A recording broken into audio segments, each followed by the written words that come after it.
Bien, vamos de inmediato a una conversación con la vocera de gobierno, Carla Rubilar, con quien tomamos contacto a esta hora. ¿Cómo está? Muy buenas noches, muchísimas gracias por su tiempo. Muy buenas noches, Soledad, gusto saludarle. Igualmente, no nos desconectemos de este último tema. ¿Va a presentar o no el gobierno un veto al respecto?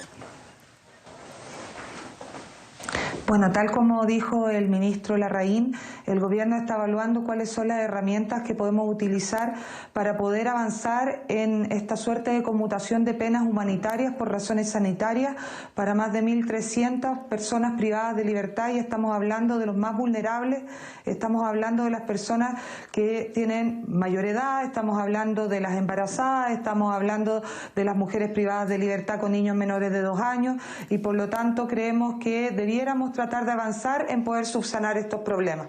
Ministra, ¿por qué no se pudo ordenar esta votación? Porque precisamente los votos en contra llegan desde el propio sector. ¿Es esto fuego amigo? Mire, nosotros no lo tomamos como un fuego amigo, lo tomamos como una prerrogativa que tienen los parlamentarios para hacer valer su voto. En ese entendido nos gustaría, obviamente, que pudieran apoyar este mensaje presidencial que lo que busca, insisto, es tomar un tema humanitario en personas vulnerables cuando estamos enfrentando una pandemia. Obviamente las condiciones en las que están estas personas privadas de libertad, quienes han cometido delitos menos graves y están hoy día en prisión, en cárcel, puedan cambiar esa pena hacia un arresto domiciliario total, generando las condiciones para poder enfrentar ellos, que son las personas más vulnerables en este momento dentro de nuestras cárceles, de mejor manera. Ojalá que algunos, efectivamente, si hacemos uso de un veto, en este caso, nos puedan acompañar para poder ayudar a enfrentar de mejor manera, insisto, en esta situación tan vulnerable, a esta pandemia que es tan difícil y tan compleja de enfrentar. Claro que sí, que ustedes anunciaron frente a la pandemia, quiero decir, ministra, nuevas medidas el día de hoy. Se extiende la cuarentena entonces en 7 de las 6 comunas en las cuales ya está rigiendo. Estoy hablando, por supuesto, de la cuarentena obligatoria. Y algunos alcaldes dicen que la verdad no entienden la fórmula. Para la explicación entonces, ¿cuál es el criterio, por ejemplo, para que Puente Alto quede fuera o para que no se haya renovado, prolongar el periodo de cuarentena obligatoria en la comuna de Independencia, ante lo cual el propio alcalde de esa comuna, Gonzalo Durán, se quejó? Sí, Soledad, y le agradezco mucho la pregunta. Nosotros tomamos y miramos muchas aristas para decidir dónde entramos en cuarentena total o dónde sacamos a una comuna en cuarentena total. Cuando tomamos la decisión de las 7 comunas de la región metropolitana, se consideraron comunas que tuvieran alta tasa, pero a su vez se mira no solamente la cantidad de contagios por población, sino también si los contagios están en un sector en particular de la comuna o están dispersados y por lo tanto es más difícil controlarlo.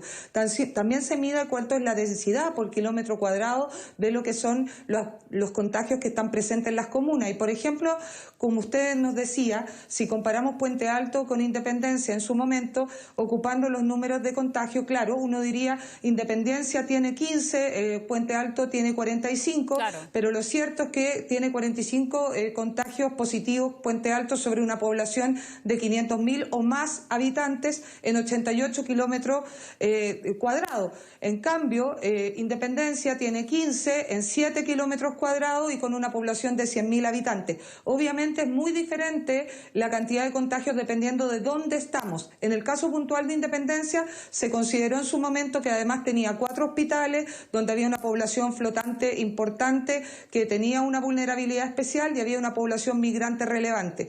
Después de 7 días de evaluación en Independencia hemos visto que estos casos puntuales que estaban establecidos en esta comuna se han podido controlar de buena manera y por lo tanto es el momento de levantar la cuarentena para ellos y seguir evaluando cómo evolucionan otras comunas que todavía no han bajado ni lo suficiente en la curva para que nosotros podamos sacarlas de cuarentena, como son las otras 6. Así vamos evaluando, como lo evaluamos en Magallanes, en particular en Punta Arenas, y ni siquiera en el área rural, sino que en el área urbana, que es donde se concentran los contagios, y por eso decidimos la cuarentena total. Son varios factores, entonces, los que se están considerando a la hora de dictaminar, ¿no?, esta cuarentena obligatoria. ¿Se considera también allí la opinión de los alcaldes? Yo le mencionaba recién la inconformidad que tiene el propio edil de la comuna de Independencia. Sí, efectivamente, lo que buscamos con la mesa COVID social que lidera el ministro Blumel es mejorar la relación con los alcaldes, la comunicación. El ministro Blumel conversó con el alcalde Durán para explicarle cuáles eran las medidas sanitarias y créanos, y esto se lo queremos transmitir a todos los alcaldes, el presidente valora enormemente la labor que realizan. Son obviamente las primeras líneas en estricto rigor de la ciudadanía y eso lo valoramos enormemente.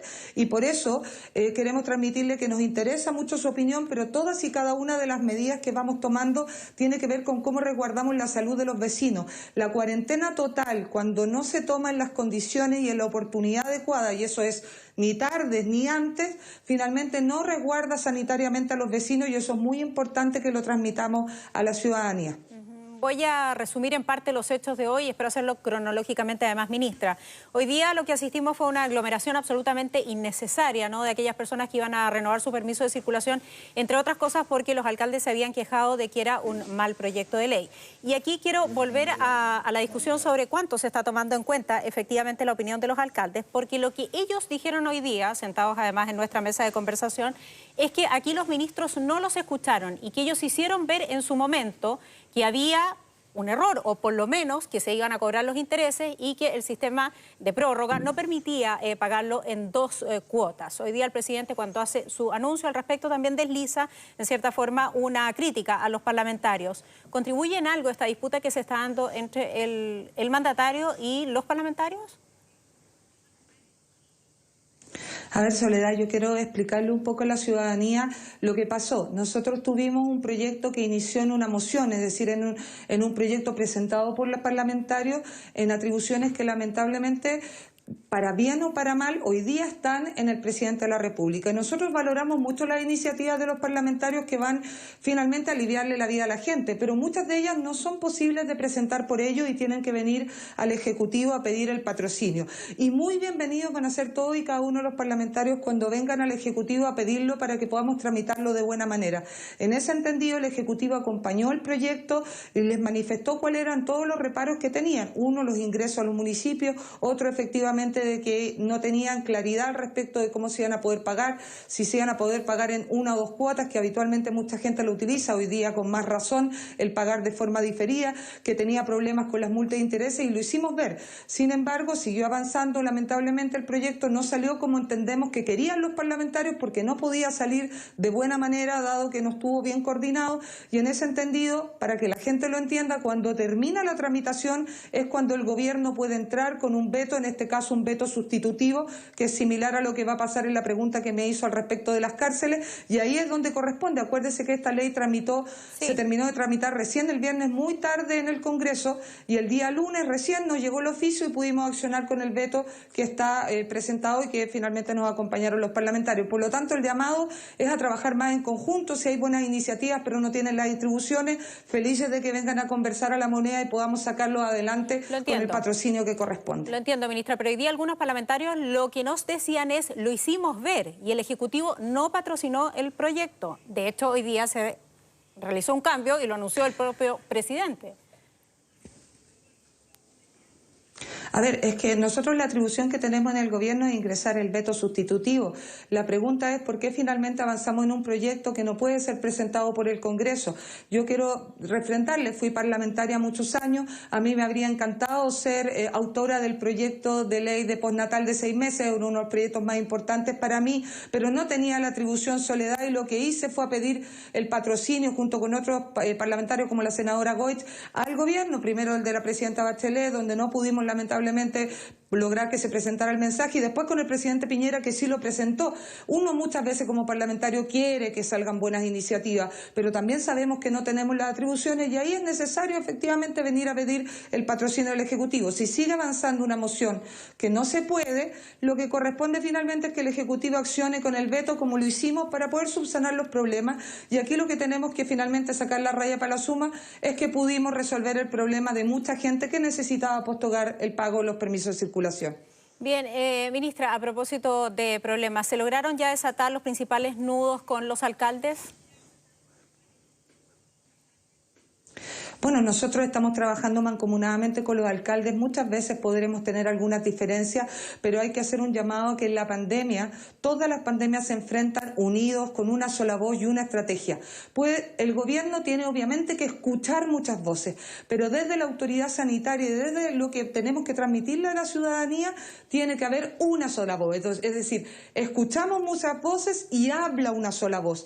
Y en ese entendido, todo lo que nos puedan decir los alcaldes va a ser bien recibido, va a ser analizado. A veces les vamos a poder decir que sí, a veces no les vamos a poder decir que sí porque sanitariamente no es bueno, pero lo que queremos transmitir es que nos interesa trabajar mancomunadamente con ellos, y yo quiero transmitir un mensaje que yo aprendí en salud pública, que finalmente cuando uno está enfrentando situaciones tan complejas como la pandemia, usted sabe que yo soy médico, Soledad, sí. Aquí es relevante que uno hable de la pandemia. No que hable ni de mí, ni de usted, ni de alguien en particular, ni de una agrupación en particular. Tenemos que hablar de la pandemia y cómo la ciudadanía entiende lo que tenemos que hacer y toma las medidas pertinentes. Lo entiendo. Cuando uno desvía del foco y desvía de la intención que es salvar vidas, finalmente no lo estamos haciendo tan bien. Pero lamentablemente la tengo que desviar del foco, y no en mi voz, sino que en la voz de los parlamentarios, algunos parlamentarios de la UDI y también el propio presidente de Renovación Nacional, quien hoy día le pidió al ministro Mañalich, Jaime Mañalich, ministro de Salud, que reconociera que cometió un error. A su juicio, él cometió un error, obviamente me estoy refiriendo a las declaraciones que hizo hacia Katy Barriga, quien es la alcaldesa de Maipú. Mire, yo quiero transmitir de nuevo que el problema y el error más grande es cuando estamos hablando de otra cosa que no sea la pandemia. Ahí cuando estamos hablando de finalmente de una alcaldesa, de un ministro, de cómo enfrentamos, de la relación de los alcaldes con el gobierno, de la relación del gobierno con los parlamentarios, todos nosotros hemos fallado, porque de lo único que deberíamos hablar a puertas de enfrentar la pandemia más grande de los últimos 100 años es de cómo salimos adelante todos juntos de esto. Por lo tanto, todo el mea culpa que nosotros podamos hacer, todo el mea culpa que otros puedan hacer, porque claramente el foco está completamente desviado de lo que realmente nos tiene que importar. Cómo salvamos vidas, y la confianza en la ciudadanía se merma, y eso es muy grave para enfrentar una pandemia. Así que el llamado una vez más es a que escuchamos muchas voces, pero hay una sola voz que le habla a la ciudadanía. Y en esa voz que le habla a la ciudadanía, y además en su rol de vocera, ¿qué análisis tienen de las cuarentenas obligatorias que ha habido hasta este momento, y en general de si la curva se está aplanando o no? Curva de contagio. Mira, hemos visto a varios expertos que han planteado de que estamos avanzando en aplanar la curva, pero también es cierto que nos queda mucho por avanzar. Hemos ido tomando todas y cada una de las medidas en materia sanitaria cuando han sido necesarias y apoyadas por el análisis de los expertos, con mapa de calor epidemiológico, analizando muchas variables sociales, humanas, de epidemiología, de contagios, de capacidad de cama crítica, etcétera. Metemos todo ese análisis para poder tomar una buena decisión y tomarla a tiempo. Y en eso obviamente que destacar cómo hemos sido capaces de tomar una cuarentena en Tortel y levantarla, cómo hemos decidido cuarentenas totales en Punta Arenas, en Magallanes, como lo hicimos hoy día, o renovar cuarentenas como van a partir del jueves a las 22 horas.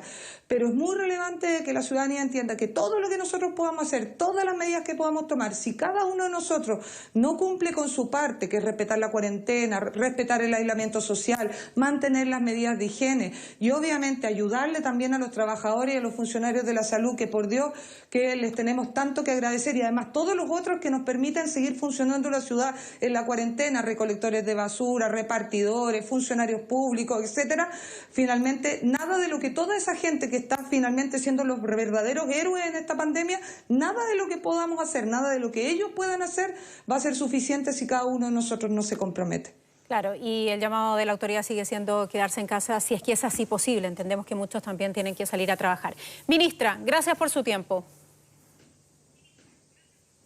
No, muy buenas noches, Soledad. Muchísimas gracias.